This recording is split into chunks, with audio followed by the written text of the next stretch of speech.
All right, hi everyone. It's now Tuesday, June 3rd, 2025, 5:07 p.m. This was day 3 of the Immersion program. I didn't film anything about day 2, so I'm going to do a quick summary of day 2 and a little bit about day 3. And then I am going to read something I wrote as part of a prompt we were given today, like a little homework assignment. All right, so day 2, yesterday, it was Monday, June 2nd. I walked about 3 miles to the Pig Iron Theater. And the Pig Iron Theater is this amazing sort of converted Catholic school edifice that's now like a theater space. Really interesting sort of gymnasium, like auditorium vibes. Very much steeped in history, very strange architectural cues and so on. And in this space, we worked with this guy, Quinn, who basically runs the Pig Iron Theater and its company. And he led us through a whole bunch of theater techniques, like acting techniques, techniques of the body and of embodiment and so on. We did a lot of improvisation. We created a skit with tight time constraints and random groupings of individuals. It was an extraordinary experience. And I was very proud of, or just really enjoyed sort of the outcome of the skit that we ultimately created. It was myself, this woman, Victoria, who is a already accomplished professional woman, and Audrey, who is the associate director of the PhD program. So I was really quite privileged to work with these two really profound women. And we all created and had a very strong working collaborative relationship. We created this really interesting skit about using humming of the audience to open portals to new worlds.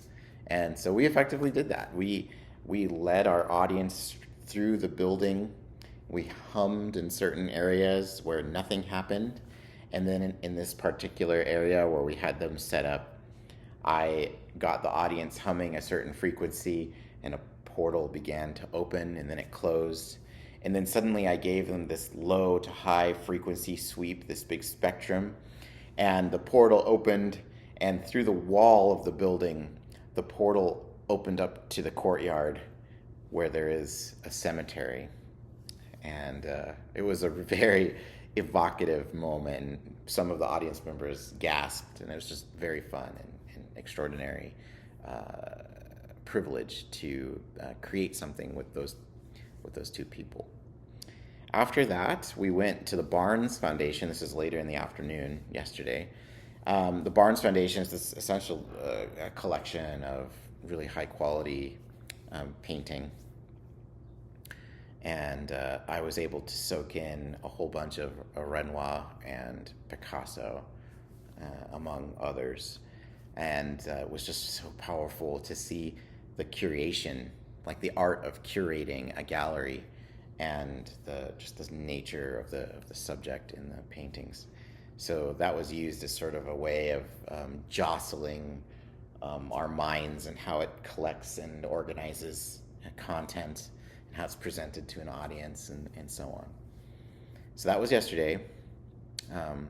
Today we essentially sat down, so now day 3, we all sat down together in a seminar room in like the basement of the Barnes Foundation, kind of like in this cement sort of bunker space, really fascinating, and engaged in literature review. So we discussed Rebecca Solnit's A Field Guide to Getting Lost, really fascinating book. And we also described Questlove's book, about being creative. So it was a really vigorous discussion, very lively and vulnerable and engaging. And then our advisors gave us a prompt, and they asked us to write about a page in the voice of Rebecca Solnit. And so that was a bit of a challenge.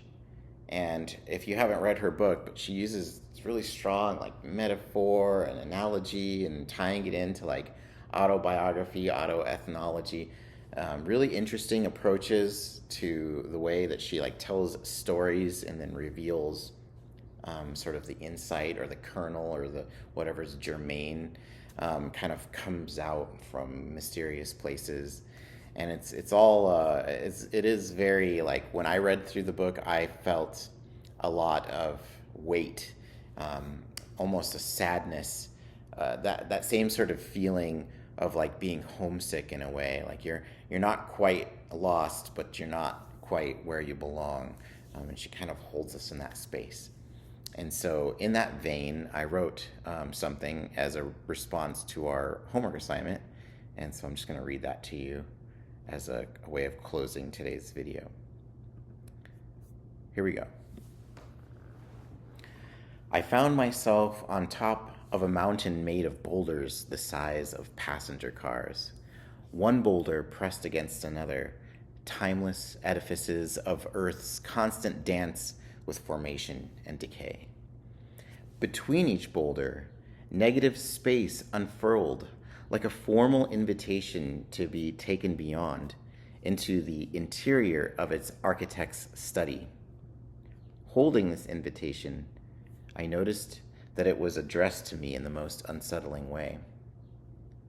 Dearly departed, if you are reading this message, it is because you are lost. The way you have come to hold this invitation will not be the way you respectfully decline to take its offer.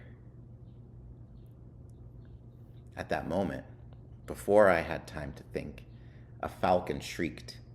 It called my attention so sharply that I nearly lost my balance.